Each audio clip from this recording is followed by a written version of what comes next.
Hi everyone, welcome back. So if you will notice, I am not wearing the usual all black turtleneck outfit that has come to be signature to this channel. I am instead wearing just a different all black outfit, and that's because it is currently 90 degrees where I'm living at, and while I will compromise my outfit slightly for the heat, I won't compromise it all the way. Now, another thing I do want to say is I will not be wearing our usual apron today because it's looking slightly worse for wear, as some of you did point out very honestly. So we're just going to bundle it up to the side because I have a new one on the way, but it won't be here till next week, so you'll find out more about it then. Okay, let's get started. Now, as the summer months approach, I thought it was time to get into some summer flavors. So today we're going to be making a honey lavender syrup, and I thought we'd just jump right into it. So let's get started with the things you'll need. Now, we'll be starting off with honey, of course, and since it's your base ingredient, if you will, I would recommend opting for a more high quality version if you can. What I'm using here is actually called coffee blossom honey, and I know it's a little bit meta, but this is honey that was made from bees that are pretty much primarily pollinating coffee flowers.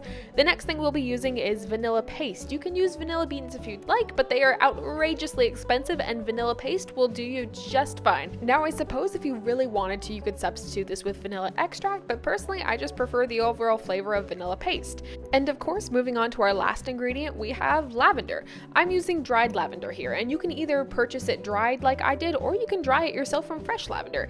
Either way, you'll end up with something that is still incredibly aromatic and easy to use, and you'll probably have a lot of it left over, so there's tons of fun things you can do with lavender that you can explore yourself. It's super versatile. So as far as things that we will be needing, we will be starting off with a small saucepan that we will be using to put on the stove and make our infused syrup with. Next off, we will need some sort of sieve because ultimately we will be straining out those lavender flowers from the syrup. You can use a cheesecloth too if you'd like. We will also need some sort of measuring / pouring device. I'm using this Pyrex, but if you want to use a measuring cup or something larger like that, feel free to go for it. We will additionally be needing a whisk to keep our syrup nice and moving when we're in the heating process, and we will also be needing a scale so we can measure out our ingredients. A lot of people ask me what mine is. It is the Akaya Pearl, and if I remember, I will be linking it down in the description below so you can check it out if you're curious. We will also need some sort of containment device. That sounds weird. Okay, but what I actually meant is you'll just need some sort of bottle that you can put your syrup in and store it in your fridge and pour it out of, whether that's a mason jar or a jar like this or anything else. It doesn't matter. It just needs to be able to contain fluid, which is where I got the word containment device from. Okay, moving on. And lastly, if you don't want to spill, I also recommend having a funnel of some sort. All right, we have talked through everything we will need, and before we get started with the actual recipe, I want to give a huge shout out to today's sponsor. I want to give a huge thank you to Pretty Litter for sponsoring today's video. So if you didn't know, I have two very wonderful and very silly cats. This is Mitzi, and this one right here is Maisie. And as much as I love them, I've got to be honest, they are quite rambunctious and picky ladies. So when I started using Pretty Litter, I was so thankful for how quickly they both loved this virtually dust-free litter. Its lack of smell also makes it one of my all-time favorites as well. And sometimes I even forget it's in the house. Well, at least until a fresh bag arrives at my doorstep, which, by the way, did I mention they do free shipping? Another super unique thing about Pretty Litter is that it's a health monitoring litter, and you can keep tabs on potential health issues simply by checking its color. It's a super cool feature that gave me a lot of peace of mind. So if you've got some fur babies of your own and want to give Pretty Litter a try, head over to prettylitter.com and use code Morgan20 to get 20% off your first order. Believe me, your nose and your cats will thank you.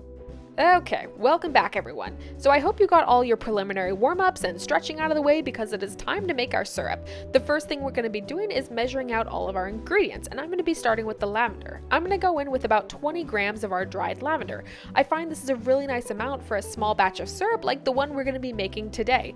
Now you can just transfer your lavender into something else because we're going to be using that Pyrex again to measure out our honey and our water. Your standard syrup recipe is usually a 1-to-1 ratio of sugar to water. But today I wanted to make it slightly different. So we're going to go in with 175 grams of honey, and then we're only going to be going in with 150 grams of water. I want the syrup to be very thick and viscous, so having a slightly higher ratio of honey to water is going to allow for that. You can all just mix this together. It doesn't matter if they're not integrated because we're just going to be pouring this into a saucepan, and it's not going to be until there's heat applied that honey is actually going to melt, if you will, into the water and become one syrup. Now let's bring everything over to the stove and get ready to start assembling it.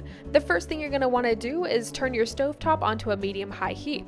Not too high, mind you. We want to be very cautious of not boiling our syrup at all.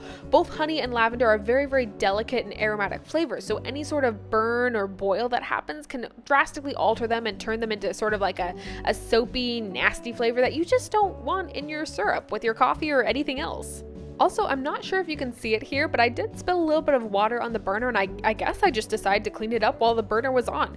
Seems foolish. Do not recommend doing that. Anyways, you're just going to want to keep your syrup moving as it starts to heat up, and once it starts to come together, add your half a teaspoon of vanilla paste to it.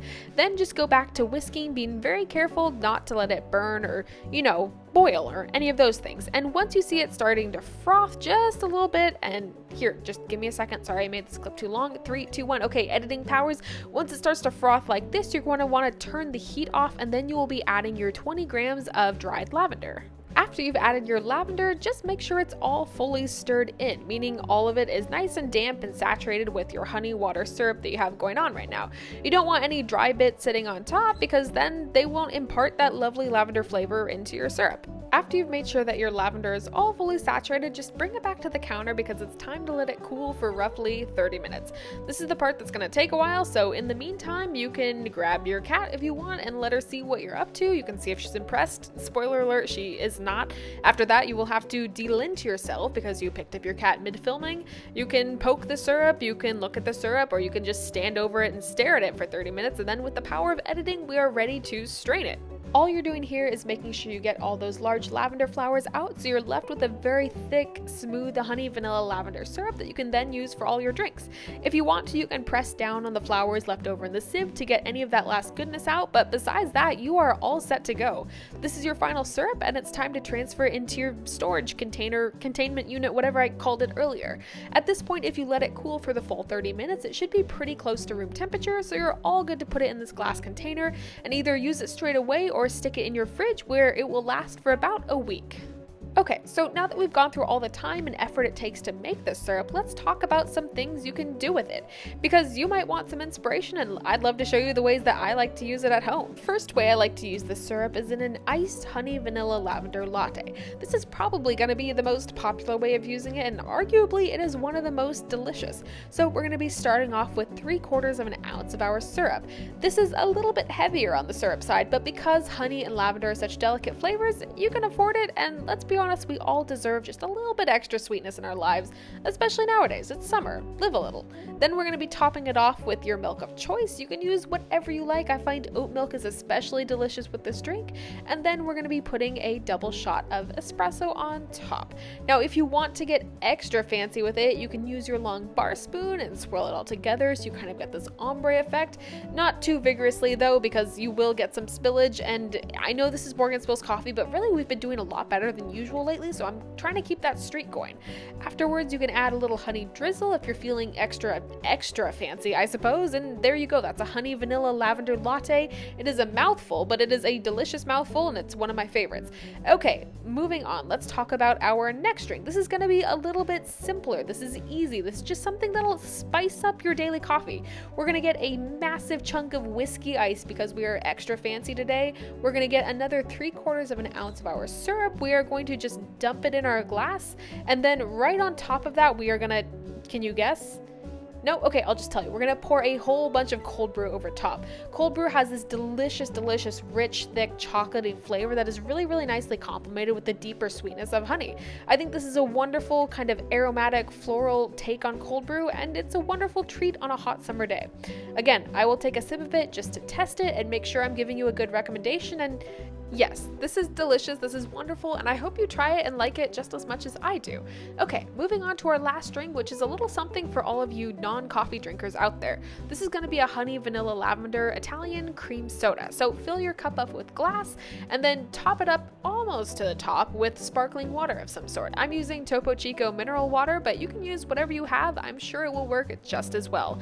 After that, we are then going in once more with our syrup. I'm using slightly less than 3/4 of an ounce, a little bit closer closer to half an ounce. Because we don't have those strong flavors like milk or cold brew, you can go a little less heavy, or you can go a little heavier. Who am I to tell you what to do? And then after that, we're gonna pour in a tiny amount of half and half right on top.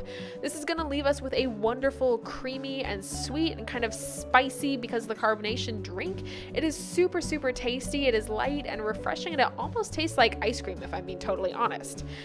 Whew, okay. I am entirely out of breath, but with that was the video.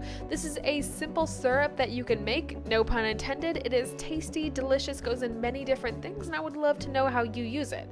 In the meantime, I hope you have a great rest of your day. I am Morgan Drinks Coffee. You can find me on TikTok and Instagram, usually wearing a turtleneck, but maybe I will continue wearing this because maybe this is a good look. Let me know in the comments down below. Anyways, I'm gonna go do my best to finish most of these drinks or try to pawn them off to my friends, and in the meantime, I will catch you next week.